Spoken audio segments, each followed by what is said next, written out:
Chinnaswamy stadium ಮುಂದೆ ನಡೆದ ಕಾಲ್ತುಳಿತ ಕೆಂಡ ಇಡೀ ಸರ್ಕಾರವನ್ನೇ ಸುಡುತ್ತಿದೆ. ಆರ್ಸಿಬಿ ಅಭಿಮಾನಿಗಳ ದುರಂತ ಸ್ವತಃ ಸಿಎಂ ಸಿದ್ದರಾಮಯ್ಯ ಹಾಗೂ ಡಿಸಿಎಂ ಡಿಕೆ ಶಿವಕುಮಾರ್ ಕುರ್ಚಿಯ ಬುಡವನ್ನೇ ಅಲಗಾಡಿಸುತ್ತಿದೆ. ಈ ಪ್ರಕರಣದ ಪರಿಣಾಮ ಸರ್ಕಾರದ ಮೇಲೆ ಎಷ್ಟು ಪರಿಣಾಮ ಬೀರಿದೆ ಅಂದ್ರೆ ಸಿಎಂ ಡಿಸಿಎಂ ಮೀಡಿಯಾ ಮುಂದೆ ಸಾಕು ಏನು ಉತ್ತರ ಕೊಡಬೇಕು ಅಂತಲೇ ಗೊತ್ತಾಗ್ತಿಲ್ಲ.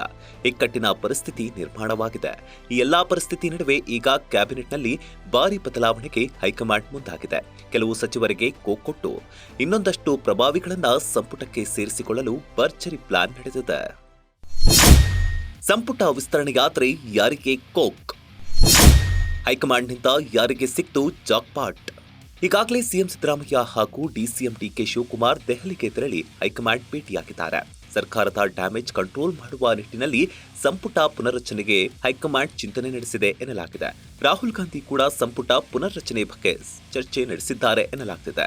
ಸೋಮಾರಿ ಸಚಿವರು ಹಾಗೂ ವಿವಾದಾತ್ಮಕ ಕಮೆಂಟ್ ಮಾಡುವವರಿಗೆ ಸಂಪುಟದಿಂದ ಗೇಟ್ ಪಾಸ್ ಕೊಡೋ ಸಾಧ್ಯತೆ ಇದೆ ಎನ್ನಲಾಗ್ತಿದೆ. ಸುಮಾರು 8 ರಿಂದ 10 ಸಚಿವರಿಗೆ ಸಂಪುಟದಿಂದ ಕೈಬಿಡಲು ತೀರ್ಮಾನಿಸಲಾಗಿದೆ ಅನ್ನೋ ಮಾಹಿತಿ ಇದೆ. ಹಿರಿಯ ಸಚಿವರಾದ ಕೆಎನ್ ರಾಜಣ್ಣ, ಕೆಎಚ್ ಮುನಿಯಪ್ಪ ಸಂಪುಟದಿಂದ ಕೈಬಿಡುವ ಸಾಧ್ಯತೆ ಇದೆ ಅಂತ ಹೇಳಲಾಗ್ತಿದೆ. ಎಚ್ಕೆ ಪಾಟೀಲ್, ಶರಣಬಸಪ್ಪ ದರ್ಶನಾಪುರ ಅವರಿಗೂ ಮಂತ್ರಿ ಸ್ಥಾನದಿಂದ ಗೇಟ್ ಪಾಸ್ ನೀಡಲಾಗುತ್ತೆ ಎನ್ನಲಾಗ್ತಿದೆ. ಅಲ್ಲದೆ ರಹೀಂ ಖಾನ್, ಈಶ್ವರ್ ಖಂಡ್ರೆ ಅವರಿಗೂ ಸಂಪುಟದ ಬಾಗಿಲು ಮುಚ್ಚಲಿದೆಯಂತೆ. ಇದರ ಜೊತೆಗೆ ಶರಣ್ ಪ್ರಕಾಶ್ ಪಾಟೀಲ್, ಬೋಸರಾಜ್ ಅವರಿಗೆ ಮಂತ್ರಿ ಸ್ಥಾನದಿಂದ ಕೋಕ್ ನೀಡಲಾಗುತ್ತಂತೆ.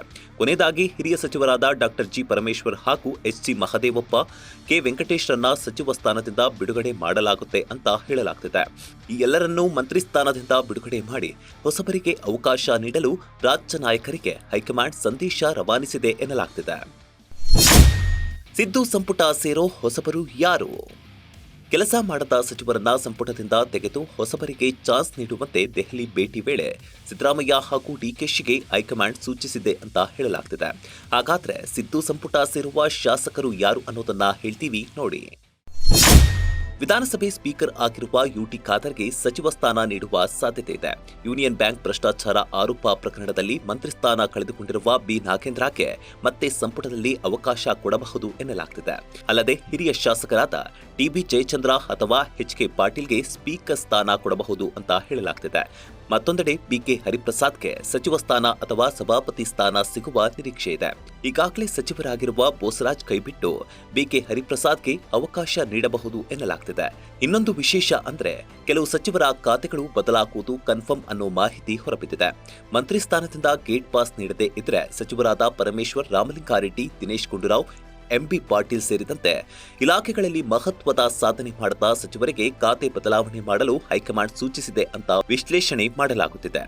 ಇನ್ನು ದೆಹಲಿಯಲ್ಲಿ ಹೈಕಮಾಂಡ್ ಜೊತೆ ನಡೆದ ಸಭೆಯಲ್ಲಿ ಕೆಪಿಸಿಸಿ ಅಧ್ಯಕ್ಷ ಸ್ಥಾನ ಬದಲಾವಣೆ ಬಗ್ಗೆಯೂ ಚರ್ಚೆ ನಡೆದಿದೆ ಎನ್ನಲಾಗ್ತಿದ್ದು, ಸತೀಶ್ ಜಾರಕಿಹೊಳಿ ಪರವಾಗಿ ಸಿಎಂ ಸಿದ್ದರಾಮಯ್ಯ ಬ್ಯಾಟಿಂಗ್ ಮಾಡಿದ್ದಾರೆ ಎನ್ನಲಾಗ್ತಿದೆ. ಹೈಕಮಾಂಡ್ಗೆ ಸತೀಶ್ ಜಾರಕಿಹೊಳಿ, ಈಶ್ವರ್ ಖಂಡ್ರೆ ಇಬ್ಬರ ಹೆಸರು ಹೇಳಿದ್ದಾರಂತೆ. ಈ ಎಲ್ಲಾ ಬೆಳವಣಿಗೆಗಳ ಮಧ್ಯೆ ಯಾರಿಗೆ ಸಚಿವ ಸ್ಥಾನ ದೊರಕುತ್ತೆ, ಯಾರಿಗೆ ಕೆಪಿಸಿಸಿ ಪಟ್ಟ ಒಲಿಯುತ್ತೆ ಅನ್ನೋದನ್ನ ಕಾದ್ ನೋಡಬೇಕಿದೆ.